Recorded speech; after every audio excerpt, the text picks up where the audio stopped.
A storm rolled over the hills of Vermont as Eleanor Pike unlocked the attic of her late grandfather's farmhouse for the first time. Dust hung in the air like memories refusing to settle. In the far corner, beneath a moth-eaten quilt, she found an antique lantern, its glass fogged, its wick black. When she struck a match, the flame didn't rise. It fell inward, burning in reverse, consuming light instead of giving it. The room shimmered. A clock ticked backward. Eleanor gasped as her reflection mouthed words she hadn't spoken.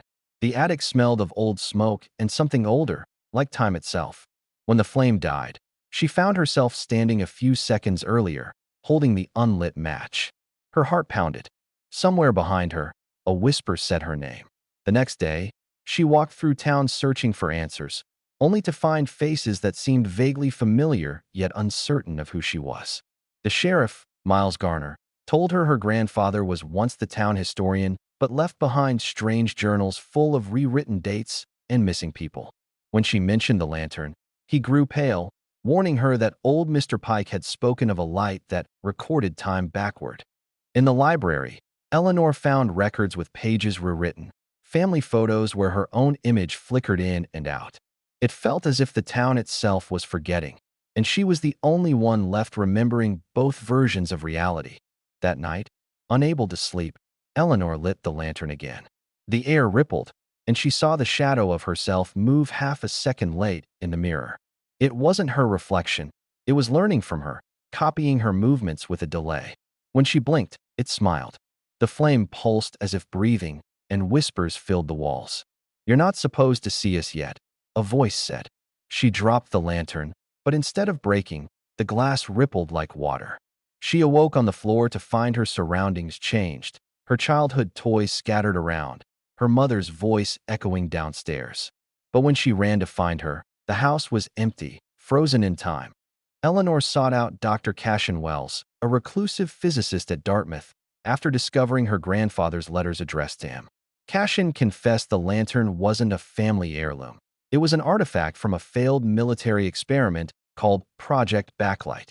The government had tried to create a device that could observe past timelines by reversing light combustion, but every test ended in madness or disappearance.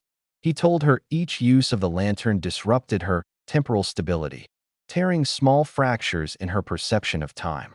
"You're not just seeing the past," he warned. "You're unmaking your present." Eleanor realized her grandfather had been one of the last test subjects, and that she had unknowingly inherited the experiment's aftermath. The farmhouse began to twist reality itself. At dusk, rooms played memories like broken films, her grandfather shouting, a child crying, an unseen door slamming shut. One evening, the kitchen replayed a dinner from decades ago, her parents alive and laughing, unaware of her presence. When she touched her mother's hand, the scene shattered, and the laughter turned into screams. In the attic, the lantern flared again, revealing carvings on the wall. "Every light demands a shadow. Do not let it burn out." The words pulsed like a heartbeat. She finally understood the lantern wasn't a tool. It was a prison, holding every reversed moment inside its dying flame. The sheriff vanished after investigating the farmhouse, and soon Eleanor appeared on security cameras walking backward through town, eyes open but expression blank. People whispered that she had become one with the lantern. Inside, she fought to stay grounded as the flame grew dimmer each night. It was feeding on her time, her life. Dr. Wells discovered an entry in his notes. Project Backlight's main reactor still burned beneath the mountains, sealed away after the experiment's collapse. If she could reach it and shut it down, she might stop the lantern before her world erased itself. She packed a flashlight, a recorder, and the cursed lantern, stepping into the storm.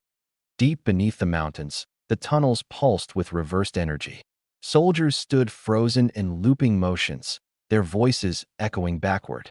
Eleanor followed the hum until she found the master lantern, larger, ancient, burning a cold blue flame. Her reflection appeared again, whispering, "You fixed the past, you erased the witness." Time folded as she faced her mirrored self, realizing that to destroy the experiment, she'd have to destroy her own existence. The two versions of her merged, the flame roaring until everything around her flickered between centuries. Her choice hung in the silence between heartbeats. She raised her hand and lit the match. The world unraveled. Time ran backward like a river reversing its course. Eleanor's memories played in reverse. Her adulthood, her childhood, her birth, until she stood once again as a little girl watching her grandfather light the first flame. He looked at her and whispered, "Every light leaves a shadow, Ellie. Don't follow it." The lantern's glow faded to black. Years later, the farmhouse was sold to a new family. The attic was empty, silent, peaceful. But on their first night, the new owner's daughter found a trunk, opened it, and smiled as a lantern began to glow softly, its flame burning backward once again.